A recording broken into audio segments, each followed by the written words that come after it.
देखिए, ईतन देखिए, देखो यार, ये चैप्टर इजी है, बट फाउंडेशनल चैप्टर है फिजिक्स और केमिस्ट्री का। अगर आप ये चैप्टर अच्छी तरह करते हैं तो साइंस में काफ़ी आपको आराम रहेगा। मैं चैप्टर स्टार्ट करने से पहले, ज़्यादा लंबा चैप्टर नहीं है, बेसिक सी बातें हैं, बट चैप्टर खत्म करने से पहले कल का होमवर्क अभी आपको बता रहा हूँ। ये देख लीजिए, ये जितने भी क्वेश्चंस हैं, एक दो तीन पेज के, ये चैप्टर एंड के जो क्वेश्चंस हैं वो कल आपने करके लाने हैं। ये बात समझ आ गई ईतन? ईजी है, चैप्टर ईजी है। बट मैं फिर से कह रहा हूँ यार, चैप्टर इजी है, बट अगर आप ये अच्छी तरह समझ लेंगे तो आपकी साइंस की काफ़ी तकलीफ खत्म हो जाएगी, है ना? तो चैप्टर है मेजरमेंट, मास, वॉल्यूम और डेंसिटी के बारे में बात करेंगे। अब इसमें कुछ डेफिनेशंस आएंगी, कुछ न्यूमेरिकल्स आएंगे। तो ये सब ज्ञान की बात है। हमें जो सबसे क्रिटिकल यहाँ पर, ये जो बात यहाँ लिखी हुई है, ये बात हमारे लिए बहुत इंपॉर्टेंट है। ये जो बात है, ये क्लास 12 तक आपके साथ चलेगी। ये यहाँ लिखा है, metric system, international system of units. अब इसमें ना यार, जो हमारे काम की, at least there are 7 basic units which have been decided, उसकी चिंता मत कीजिए, वो 7 की चिंता मत कीजिए, मतलब पूरे 7 की चिंता मत कीजिए। बट अभी जो जिस चीज़ की चिंता कीजिए वो ये है, मीटर, केजी, सेकंड और केल्विन। तो ये जो 7 क्वांटिटीज हैं मिस्टर ईदन, लेंथ हमेशा मैट्रिक सिस्टम में मीटर में मेजर होगा, मास हमेशा केजी में होगा, टाइम हमेशा सेकंड में होगा, टेम्परेचर हमेशा केल्विन में होगा। ईदन समझ आ गया? तो आपसे कोई पूछेगा कि लेंथ का स्टैंडर्ड यूनिट क्या है, तो आप बोलेंगे मीटर, मास का केजी, टाइम का सेकंड है, टेम्परेचर का केल्विन। अभी कुछ टाइम तक, आई थिंक 7th 8th तक आप टेम्परेचर को डिग्री सेल्सियस तक लिखते रहेंगे। पर जैसे ही आप 9th में आएंगे तो आपको सिखाया जाएगा कि टेम्परेचर केल्विन में ही मेजर करना है। तो जैसे, आप कुछ बोल रहे हैं? हाँ। तो जैसे टेम्परेचर आप डिग्री सेल्सियस में कर सकते हैं, एक और है यार, फ़ारेनहाइट। फ़ारेनहाइट में कर सकते हैं, बट जो स्टैंडर्ड है वो केल्विन है। इतन समझ आ गया तुझे? तो टाइम भी आप न्यूमेरिकल्स कर लेंगे, कई बार आर लिखा होगा, कई बार मिनट्स लिखा होगा, बट आपको ये याद रखना है यार कि जो टाइम की जो स्टैंडर्ड यूनिट है वो सेकंड है। ये समझ आ गया आपको? इधर यहाँ तक कोई डाउट है? तो ये चार हमारे लिए जो हैं, these are the fundamental quantities. अब ये जो यहाँ पर लिखा हुआ है, जैसे एरिया, वॉल्यूम, डेंसिटी, ये सब जो हम करने वाले हैं अभी आगे चैप्टर में करेंगे, दे विल बी, अगर आप उनको स्टैंडर्ड यूनिट्स में लिखना चाहते हैं, they will mean terms of metre, KG and second. ये बात समझ आई? So just to give you an example, तो मास, स्टैंडर्ड यूनिट क्या होगा मास का, इधर? सेकंड का क्या होगा, स्पीड का क्या होगा? वही समझा रहा हूँ। फंडामेंटल क्या होगा, स्टैंडर्ड क्या होगा? ना तो किलोमीटर स्टैंडर्ड है, ना आर स्टैंडर्ड है। अरे भाई साहब, किलोमीटर भी स्टैंडर्ड नहीं है। लिखा तो हुआ है, देखिए क्या लिखा हुआ है, सामने क्या लिखा हुआ है। लेंथ का स्टैंडर्ड क्या है? मीटर पर सेकंड। भाई बात नहीं समझ आई?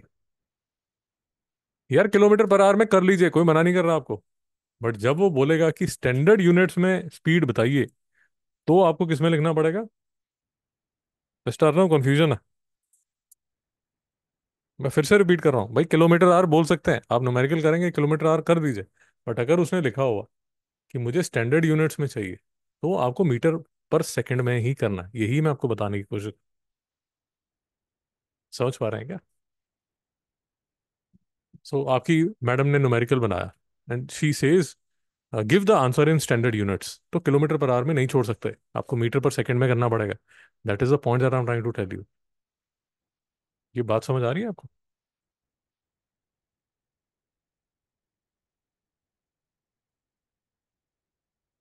ओके। अब जैसे, अब ये यहाँ कन्वर्जन लिखी हुई है। अब एक और बहुत प्रॉब्लम जो बच्चों को रहती है वो कन्वर्जन्स में रहती है। ये कन्वर्जन्स भैया याद होनी चाहिए। 1 सेंटीमीटर में 10 मिलीमीटर, 1 मीटर में 100 सेंटीमीटर, 1 किलोमीटर में 1000 मीटर्स। इधर डाउट है? ये थोड़ा इजी भी है यार, क्योंकि आप जो स्केल आप आपके सामने जो स्केल है उसमें आपको दिखता है, आपका जो ज्योमेट्री बॉक्स में आप जो स्केल डालते हैं उसमें आपको दिखता है 1 सेंटीमीटर में 10 मिलीमीटर होता है। ग्राफ पेपर आप यूज करते हैं क्या? और ये भी स्टैंडर्ड है, 1 किलोमीटर 1000 मीटर्स होता है, ये भी हम कर ही लेते हैं। यहाँ तक ठीक है। ओके। ये कुछ यहाँ ये बताया हुआ है यार कि जो स्टैंडर्ड, अब जैसे इस पे आपका फिगर बेस्ड क्वेश्चन आ सकता है कि जो मेजरमेंट्स हैं वो कैसे ली जाती हैं। तो this is the correct, this is incorrect, this is incorrect. तो इस पे क्वेश्चन बन सकता है इधर, फिगर बेस्ड, कि करेक्ट लेने का स्टाइल क्या है। यहाँ तक कोई डाउट है? और यहाँ पर शायद,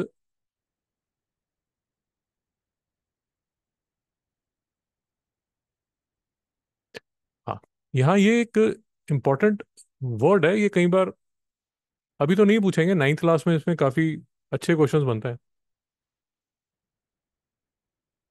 लीस्ट काउंट। यार लीस्ट काउंट का मतलब ये होता है कि आपके पास जो स्केल है वो एक्यूरेटली कितना डिस्टेंस मेजर कर सकता है। आपके ज्योमेट्री बॉक्स में जो स्केल है वो कितना मिनिमम डिस्टेंस एक्यूरेटली मेजर कर सकता है। आंसर देंगे आप, मिस्टर अर्नब, मिस्टर ईथन? क्यों? Because that is a least. उससे कम अगर होगा आप वो नहीं कर पाएंगे। बट लेट अस अज्यूम कि आपके पास कुछ ऐसी चीजें हैं, let us assume you want to find the width of your hair, वो स्केल से नहीं कर पाएंगे। या जूलर जो है वो इतना, कभी मॉम की आपने रिंग देखी होगी, बहुत ही पतली होती है, she might be wearing a ring which is very thin. So how would, या you are measuring a wire, electric wire आप मेजर कर रहे हैं, उसका डायमीटर देख रहे हैं, तो इतनी पतली चीजों को मेजर करने के लिए वही रिक्वायर इंस्ट्रूमेंट जिनका लीस्ट काउंट और भी कम हो। मेरी बात नहीं समझ आ रही? भैया समझ आ रहा है? सो लीस्ट काउंट से हमें ये समझ आता है कि हम जो चीज मेजर कर रहे हैं उसके लिए कौन सा इंस्ट्रूमेंट हमें यूज करना पड़ेगा।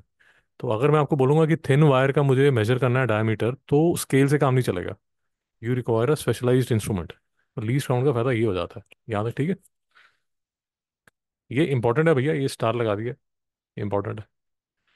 फिर अब जैसे ये भी क्वेश्चन आपसे पूछा जा सकता है किसी भी फॉर्मेट में, कि किसी भी चीज़ को मेजर करते हैं इंस्ट्रूमेंट को, वाइल यूजिंग इंस्ट्रूमेंट, जैसे स्केल को आप यूज़ कर रहे हैं तो क्या क्या प्रिकॉशंस आपने यूज़ करनी है, कि आप ऊपर से देखेंगे, जो रूलर या टेप है वो वॉर्न आउट नहीं होना चाहिए, जो स्केल है वो एक्यूरेटली लेंथ में मेजर होना चाहिए। सो ये इस पे क्वेश्चन बन सकता है, मतलब शायद बन सकता है। यार मैग्नीट्यूड, मैग्नीट्यूड का मतलब ये होता है कि जो क्वांटिटी आप मेजर कर रहे हैं उसका नंबर क्या है। Very in very simple terms मैं आपको फिर से बताता हूँ। सो फॉर एग्जाम्पल, अगर कोई आपसे पूछे कि ये car 60 kilometre per hour towards east जा रही है, तो मैग्नीट्यूड क्या है? मैग्नीट्यूड 60 है, वो नंबर नहीं समझ में आया। ये टुवर्ड्स ईस्ट जो लिखा हुआ है ये डायरेक्शन है, और ये जो यहाँ लिखा हुआ है वो मैग्नीट्यूड है। नहीं समझ में आया? मैग्नीट्यूड मतलब कितना, आप ऐसे समझ लीजिए हिंदी में, कितना, कोई चीज कितनी है वो उसका मैग्नीट्यूड है। भाई यहाँ तक समझ आ गया? कई बार आप इंग्लिश में भी ऐसा लिखा होता है, magnitude, magnitude of the problem, mister Modi visited Wayanad to see the magnitude of the problem caused by the rains. नहीं समझ में आया? तो मिस्टर मोदी गए वायनाड देखने के लिए, to understand the magnitude of the problem, कि प्रॉब्लम कितनी बड़ी है। नहीं समझ में आया? समझ आ गया? ओके। तो यार आपके पास रेगुलर शेप्स होंगे, दो तरह के ऑब्जेक्ट्स आपके पास होंगे, आपके पास ऐसे रेगुलर शेप्स होंगे, या रेगुलर शेप मतलब ऐसी कोई ट्रायंगल आपके पास, मतलब जिसका बेसिकली जिसका फॉर्मूला आपके पास हो। नहीं समझ में आया? फिर से समझिए।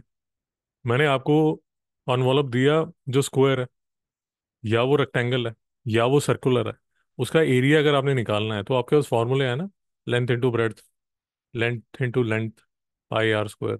तो रेगुलर ऑब्जेक्ट अगर होगा, उसका कोई ना कोई फॉर्मूला होगा और आप उसका एरिया निकाल लेंगे। बेशक इधर प्रॉब्लम क्या आ जाती है, प्रॉब्लम आ जाती है जब ये इरेगुलर ऑब्जेक्ट्स आते हैं। यहाँ पर भी एक क्वेश्चन बन जाता है, फिगर बेस्ड क्वेश्चन बन जाता है। तो उसमें आपसे बोलेंगे कि यार इसका एरिया निकाल के बताइए।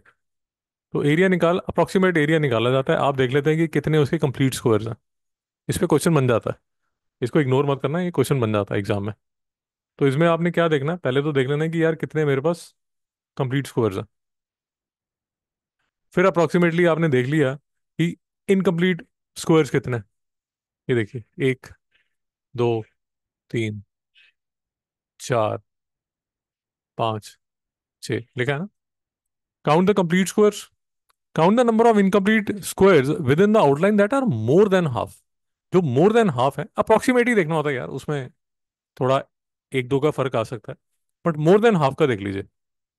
Ignore the squares that are less than half. ये बात समझ आ गई? तो ये देखिए, ये जो लेस देन हाफ है, ये लेस देन हाफ है, ये तो बिल्कुल ही लेस देन हाफ है। Less than half, less than half, less than half, less than half, यहाँ less than half, less than half, less than half, इनको इग्नोर कर दीजिए। तो जितने आपके पास इनकम्प्लीट स्क्वायर्स जो मोर देन हाफ हैं, उनको काउंट कर लीजिए, तो जो अप्रोक्सीमेट है वो 14 हो जाएगा। अब इसमें यार इतना हार्ड एंड फास्ट नहीं होता, यूजली 14 का 13 हो सकता है, कई बार 14 का 15 हो सकता है, बट 14 का 10 नहीं हो सकता। ये बात समझ आ गई? ये प्रोसीजर समझ आ गया? पूरे स्क्वायर देख लीजिए। यार इसमें कभी आप आगे जाके 12th के बाद अगर इंजीनियरिंग वगैरह में जाएंगे, तो जाके आप कुछ ऐसी, ये इसकी ये लाइन ऑफ सिमेट्री बना के, ये ऐसे लाइन ऑफ सिमेट्री बना के, फिर ये शेप का आपने कैलकुलस में यूज करके इसका कोई ना कोई फॉर्मूला कैलकुलस से मिल जाएगा आपको। वहां जाके 12th के बाद इंजीनियरिंग में आप इसको फाइंड कर सकते हैं। नहीं समझ में आया? The question है, take a rectangle ABCD with उसके पॉइंट देते हैं, उसे ड्रॉ करने की जरूरत है ना, मेरे दिमाग में फाइंड कोई जरूरत नहीं है। करना चाहते हो रफ करना चाहते हो कर लो, आपकी इच्छा। अरुण जी समझ आ गया? तो शायद 12th के बाद कैलकुलस में जाके इसका कोई ऐसा एक आप, ये जो शेप है, इसका कोई फॉर्मूला डिड्यूस करके उसको मल्टीप्लाइड बाय 2 कर दें और फिर फाइंड कर लें। But this is good enough, यहाँ तक ठीक है भाई, यहाँ तक ठीक है। इधर नींद तो नहीं आ रही?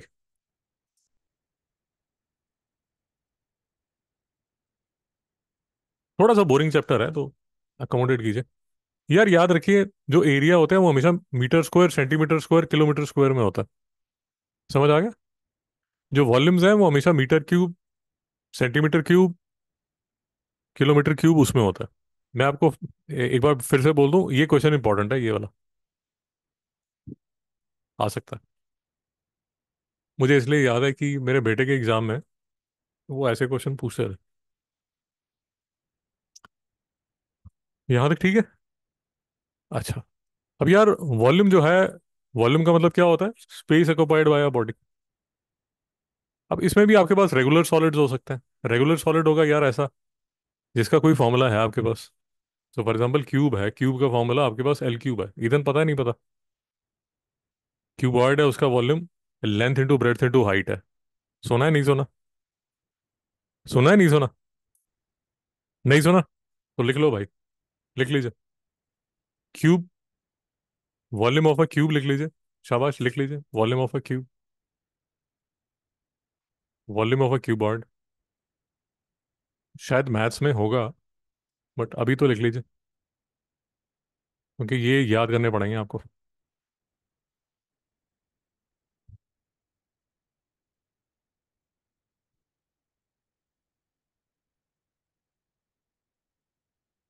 लिख लीजिए, वॉल्यूम ऑफ अ क्यूब का फॉर्मूला लिख लीजिए, वॉल्यूम ऑफ अ क्यूबॉइड का लिख लीजिए, वॉल्यूम ऑफ अ स्फीयर का लिख लीजिए, वॉल्यूम ऑफ सिलेंडर का लिख लीजिए। मैं 2 मिनट में एक्सप्लेन करता हूँ।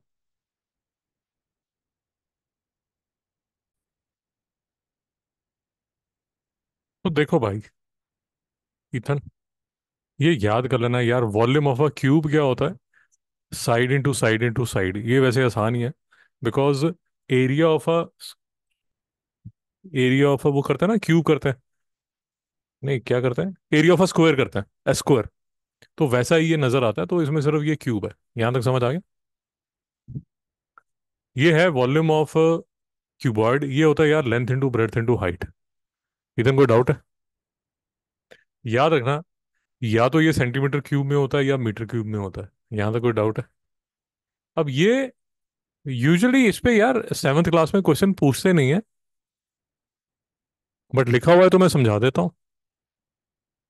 ये स्फीयर है, इसका ये रेडियस, तो इसका जो वॉल्यूम है that will be given by 4/3 into pi into r cube. Usually नहीं पूछते, बट अब लिखा हुआ है तो देख लीजिए कि स्फीयर का वॉल्यूम क्या होता है, 4/3 pi r cube. R cube. और इधर सिलेंडर है, तो उसका जो वॉल्यूम है that is given by pi r square multiplied by H. नहीं समझ में आ रहा? भाई डाउट है तो बोलिए। जैसे ये इन्होंने एग्जांपल दिया है ना, हाइट 7 सेंटीमीटर है, रेडियस 3 सेंटीमीटर है, तो पाए आर स्क्वायर, ये देखिए ये आर स्क्वायर यहाँ पर हुआ, साथ में एच हो गया, तो ये वाला 7 ये वाले 7 से कैंसिल हो गया, तो 9 इंटू 20, 198 यहाँ आंसर आ जाएगा। कोई डाउट है? उसी तरह अगर आप देखेंगे 4/3 पाई आर क्यूब, तो ये कोई रेडियस है स्फीयर का। ये देखिए ये उसने आर क्यूब डाला, एक 3 यहाँ से कैंसिल हो गया, कैलकुलेट किया 37.7 सेंटीमीटर क्यूब आ गया। यूजली ये नाइन्थ में इंट्रोड्यूस करते हैं, बट यहाँ इन्होंने सेवन्थ में इंट्रोड्यूस कर दिया। अब लिखा है तो मैंने आपको समझा दिया। बट मैं आपको ये बता रहा हूँ कि यार ये तो याद कर लो, ये तो एक्सपेक्टेड है। क्यूब और क्यूबॉइड का वॉल्यूम तो एक्सपेक्टेड है। यहाँ तक ठीक है? इधर नींद तो नहीं आ रही? बार बार इसलिए पूछ रहा हूँ क्योंकि थोड़ा बोरिंग चैप्टर है। अब जो थोड़ा इंटरेस्टिंग बनता है यार, volume of a regular solid तो यहाँ लिखा हुआ है, इसका तो फॉर्मूला आपको दे दिया गया। इरेगुलर मतलब आपके पास स्टोन दे दिया गया। अब स्टोन में कैसे निकालोगे वॉल्यूम? तो बहुत ही यार सिंपल है कि आपने ये बीकर ले लिया, यहाँ पर ये आई लेवल देख लीजिए। जो आई है वो यहाँ ऊपर से नहीं है, यहाँ ये नीचे से नहीं है, ये आपने इसको मेजर करना है। यहाँ तक बात समझ आ गई?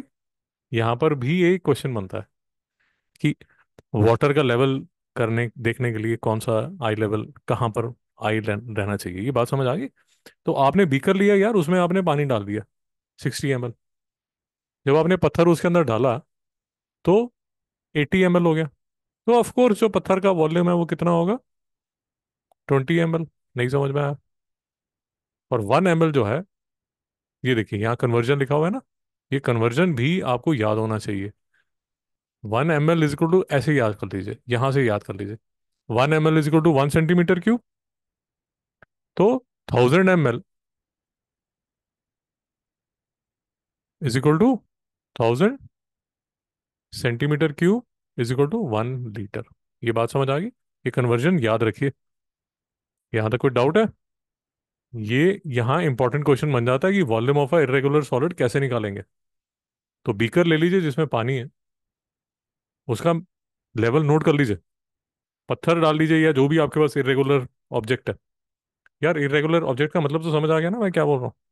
फॉर एग्जाम्पल स्पून है, मिस्टर ईदन।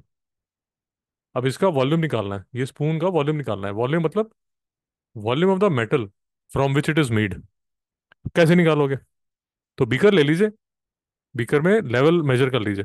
अब इस स्पून को धागे से बांध दीजिए, और बीकर में स्पून को ऐसे उतार दीजिए।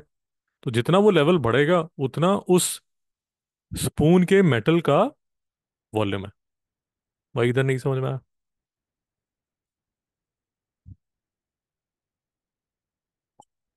तो ये ठीक है, ये आपने लेवल इंक्रीज करके देख लिया। दूसरा ये कह रहे हैं यार आप ऐसे भी कर सकते हैं, use of an overflow vessel कर सकते हैं।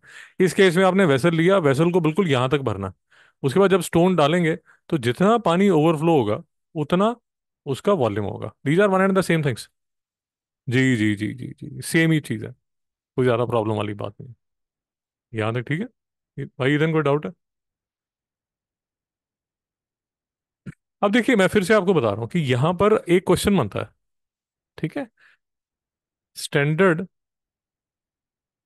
Volume of liquid is litre, millilitre, metre cube, centimetre cube. भाई इधर क्या आंसर होगा? बहुत बढ़िया। मिस्टर अर्नब बताइए। Standard standard volume of a liquid is measured in.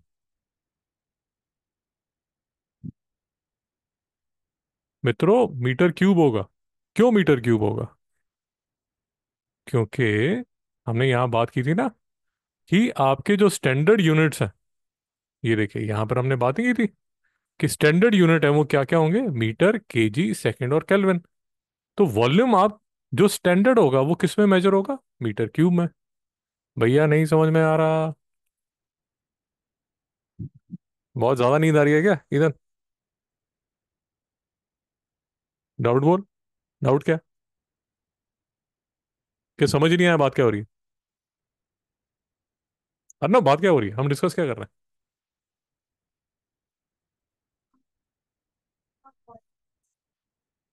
जो स्टैंडर्ड यूनिट है वो क्या होगा? जी। तो आप कह रहे हैं लीटर, आप कह रहे हैं एमएल, आप कह रहे हैं सेंटीमीटर क्यूब, वो सब एक्सेप्टेबल नहीं है। वो स्टैंडर्ड यूनिट नहीं है भाई।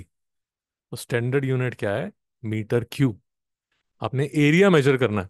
किसी ने आपको बोला कि जो एरिया है वो हेक्टेयर है, 34 हेक्टेयर है, या 56 एकर्स है, या 20,000 फीट स्क्वायर है। ये देखिए, एरिया मेजर करना है। एरिया में आपको चॉइसेस दी गई कि it can be measured in hectares, it can be measured in feet square, it can be measured in yard square, it can be measured in kilometre square, it can be measured in metre square. तो standard unit of measuring area क्या होगा इनमें से? भाई इधर doubt है। भाई ये hectare, feet square, yard square, kilometre square ये सब नहीं है। आपको मीटर स्क्वायर ही लेना है। कोई डाउट है? डाउट है तो भैया रोक लो। अब जैसे ये आपको बता रहे हैं कि हिस्टोरिकली ये क्यूबिट है, ये पाम है, ये स्पैन है, ये फुट है, ये सब, ये स्ट्राइड है, ये सब अब बिल्कुल यूज नहीं होता है। तो आप कहीं पर भी जाएंगे, जो स्टैंडर्ड यूनिट है मिस्टर रीजन, वो क्या है? मीटर।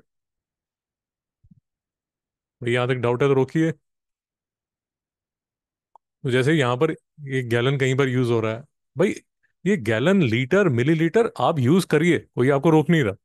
बट जो स्टैंडर्ड साइंटिफिक लिटरेचर है उसमें आपको मीटर क्यूब में ही मेंशन करना है। गैलन्स वगैरह में, आप लीटर्स वगैरह में मेंशन नहीं कर सकते। यहाँ तक मेरे साथ है? फिर आ जाइए मास पे। तो अब यहाँ डेफिनेशन भी आपको आनी चाहिए। Quantity of matter present in a body is called its mass. जो स्टैंडर्ड है वो किस में है? केजीज में। यहाँ ये ऐसा ही लिखा हुआ है, ऐसा ही मतलब स्टैंडर्ड, वो फ्रेंच में कोई वर्ड है बट उसका मतलब यही है कि आपका जो इंटरनेशनल सिस्टम है, ऐसा ही मतलब इंटरनेशनल सिस्टम जो है वो क्या है? वो केजी है। नहीं समझना। अब ना वो क्विंटल है ना वो, तो ये सब जो यहाँ पर लिखे हुए हैं you can use these. Day to day हम यूज करते हैं milligram, centigram, decigram, gram, KG, metric ton, ये सब हम यूज करते हैं। बट इनमें जो स्टैंडर्ड है वो ये है। मित्रों डाउट है? अब यहाँ एक चीज लिखी हुई है, मैं ज्यादा नहीं इसके बारे में बात करूंगा क्योंकि आगे क्लासेस में इसके बारे में। जी बताइए।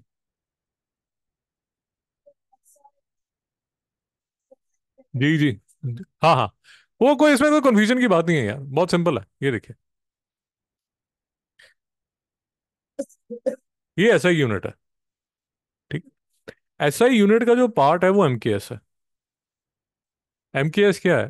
Metre, KG, second. तो एमकेएस सिस्टम जो है वो एसआई का सब पार्ट है। तो metre, KG, second is both SI as well as MKS, कोई प्रॉब्लम नहीं है। उसका पार्ट है, उसका बच्चा है। यहां तक मेरे साथ है? अरे शांति रखिए। ये दो में कोई कंफ्यूजन है? क्या आपको ये समझ आ गया कि एमकेएस और एसआई सेम है? थोड़ा सा डिफरेंस ये है कि यहाँ पर सिर्फ 3 क्वांटिटीज हैं, बट एसआई में कुछ 4 क्वांटिटीज और भी हैं। जैसे एक आपने अभी कर ली टेम्परेचर, तो ये 3 कुछ और है जिसके बारे में अभी हम डिस्कस नहीं कर रहे। यहाँ तक मेरे साथ। तो एसआई और एमकेएस सेम है, इसमें कोई डाउट है आपको? Okay. अब बात रह जाती है सीजीएस। सीजीएस मित्रों, ये सेंटीमीटर है, ये ग्राम है, और ये सेकंड है। इसको बोलते हैं सीजीएस सिस्टम। तो 3 सिस्टम हो गए। मतलब वैसे तो 2 ही सिस्टम है। एसआई और एमकेएस सेम ही है, आप चिंता मत कीजिए। So basically MKS is a subset of C of SI system. अभी भी कंफ्यूजन है? तो सीजीएस सिस्टम होता है सेंटीमीटर ग्राम सेकंड, और एमकेएस सिस्टम होता है मीटर केजी सेकंड। और जो एमकेएस सिस्टम है, that is subset of SI. इधर समझ आ रहा है या नाको नहीं खा रहा है? ये जो कन्वर्जन है, ये आपको याद होनी चाहिए। Milligram to gram, centigram to gram, decigram to gram, gram, KG, metric ton, ये कन्वर्जन आपको याद होनी चाहिए। मित्रों, यहाँ तक कोई डाउट है?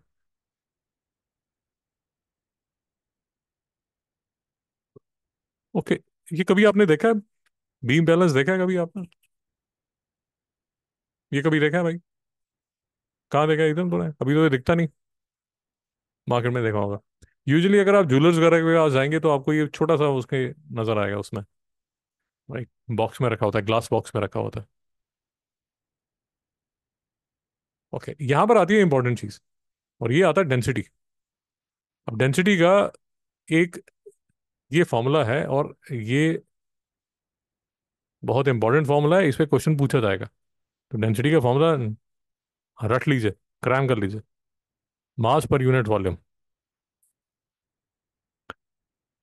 अब मास पर यूनिट वॉल्यूम में मास यूजुअली ग्राम में मेजर किया जाता है, और वॉल्यूम सेंटीमीटर क्यूब में। तो ये ग्राम पर सेंटीमीटर क्यूब है। नहीं समझ में आया? तो ये होगा सीजीएस सिस्टम। और अगर आप इसको एमकेएस में करना चाहते हैं तो ये होगा केजी पर मीटर क्यूब। अर्नव, आपको डिफरेंस पता चल गया? तो एमकेएस सिस्टम में वो केजी पर मीटर क्यूब होगा, और सीजीएस सिस्टम में वो ग्राम पर सेंटीमीटर क्यूब होगा। यहाँ तक कोई डाउट है? भाई इधर कोई डाउट है? ओके। बाकी सब छोड़िए, इसमें ये सब क्या लिखा हुआ है वो छोड़िए। इसमें काम की चीज ये लिखी है कि वाटर की डेंसिटी यार 1 ग्राम पर सेंटीमीटर क्यूब होती है। बाकी सब छोड़िए, क्या उसमें लिखा हुआ है, टेम्परेचर वगैरह सब छोड़िए। तो डेंसिटी ऑफ वाटर क्या होती है? 1 ग्राम पर सेंटीमीटर क्यूब। यहाँ पर भी शायद एक क्वेश्चन बन सकता है। वो क्वेश्चन ये है यार, कि अगर आपकी डेंसिटी << 1 ग्राम पर सेंटीमीटर क्यूब है तो आप फ्लोट करेंगे। अगर आपकी डेंसिटी 1 ग्राम पर सेंटीमीटर क्यूब से ज़्यादा है तो आप सिंक कर जाएंगे। ये यहाँ पर ये लिखा हुआ है। भाई इधर डाउट है?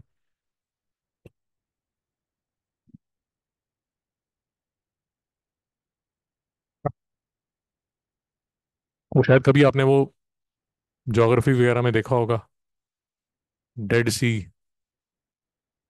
है ना? तो लोग वहाँ फ्लोट कर रहे होते हैं, न्यूज़पेपर पढ़ रहे होते हैं और वो सब कर रहे होते हैं।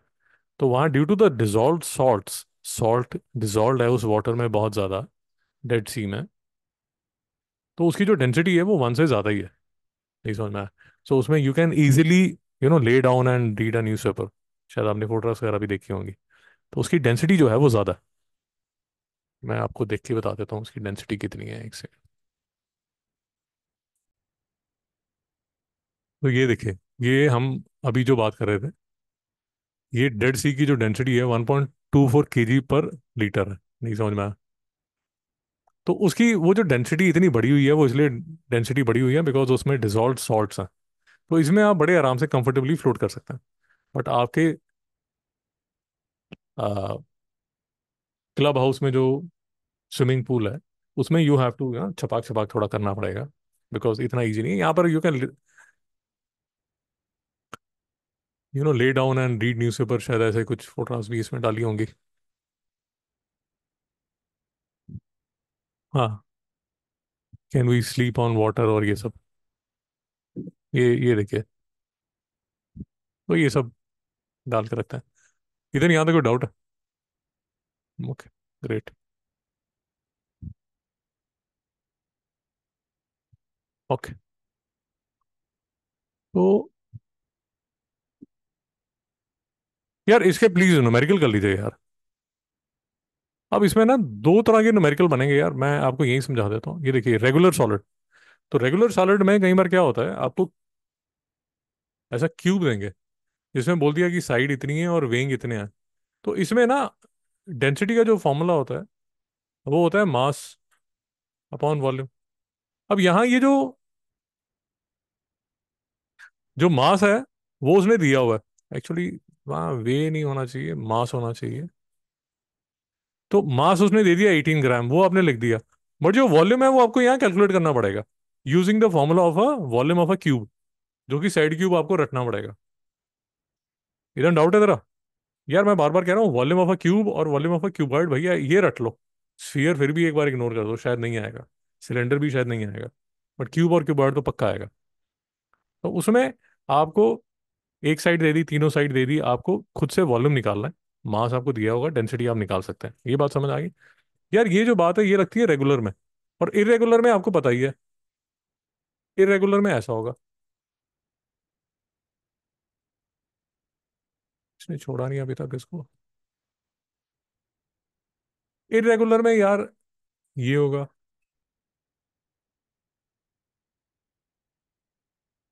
इरेगुलर में ऐसा क्वेश्चन होगा, when a mass is immersed in measuring cylinder the water rises by 30 ml if the this इतना find the density। अब इसमें ना या तो वो बोलेंगे वाटर लेवल राइज कर गया, या वो बोलेंगे इतना पानी ओवरफ्लो हो गया। वो इथन एक क्वेश्चन आएगा, कर लेगा। तो density is to mass per unit volume लगा के कर देना है। यहाँ तक कोई डाउट है? अच्छा ये तो यार थोड़ा सा बेसिक कॉमन सेंस ही है यार। अब कई बार आप वेसल में स्टोर करेंगे, जैसे यहाँ वो वेसल में आपने स्टोर किया हुआ है, तो वेसल का भी मास बीच में होगा, वो सब्ट्रैक्ट करना पड़ेगा। नहीं समझ में आया? इधर डाउट है? जैसे यहाँ लिखा हुआ है ना, beaker filled with 30 centimetre cube kerosene weighs 70 gram, the beaker alone weighs 46 gram, find the density of the kerosene. तो भैया ये बीकर है यार, बीकर के अंदर जब कैरोसिन पड़ा हुआ है तो टोटल का जो मास है वो 70 ग्राम है। अकेला जो बीकर है उसका मास 46 है, तो वो सब्ट्रैक्ट करना पड़ेगा ना आपको, क्योंकि आप कैरोसिन की डेंसिटी निकालना चाहते हैं। इतन समझ आ गया? और इसमें भी एक चीज यार बार बार आपको समझाई जाती है, भैया यूनिट लिखिए, यूनिट लिखिए, यूनिट लिखिए। नहीं समझ में आया? तो मित्रों चैप्टर खत्म है, बस इतना सा ये चैप्टर है। हल्का चैप्टर है। इसके सबसे पहले तो मेरे साथ अभी बैठ के 5-10 मिनट में ये वाले जो है ना, ये वाला, ये सारे क्वेश्चन कर लीजिए, अभी कर लीजिए। आप दोनों डिस्कस भी कर सकते हैं पेज 18 पे। आप दोनों डिस्कस कर सकते हैं पेज 18 पे। और ये वाला पेज, पेज 17। जी पेज 17। नहीं 47 लिखा, 47 और नहीं 17। हाँ पूरा पेज 17 है। करिए शाबाश। एक काम कीजिए, मैं आपको क्वेश्चन मार्क कर देता हूँ जो आपने करना है। ओके इधर ये देख ले, इधर टिक कर ले। ओ भाई इधर देख, पेज 16 पे ये वाला क्वेश्चन नंबर 3, ये भी कर लीजिए। क्वेश्चन नंबर 4 ये कर लीजिए। मार्क कर ले भाई, page 16, question number 3, question number 4। Next page पे ये क्वेश्चन नंबर 3। ठीक है। क्वेश्चन नंबर 5, क्वेश्चन नंबर 6 और क्वेश्चन नंबर 8। ये क्वेश्चन अभी आप बैठ के 10-15 मिनट में खत्म कर लेंगे। कर लीजिए शाबाश।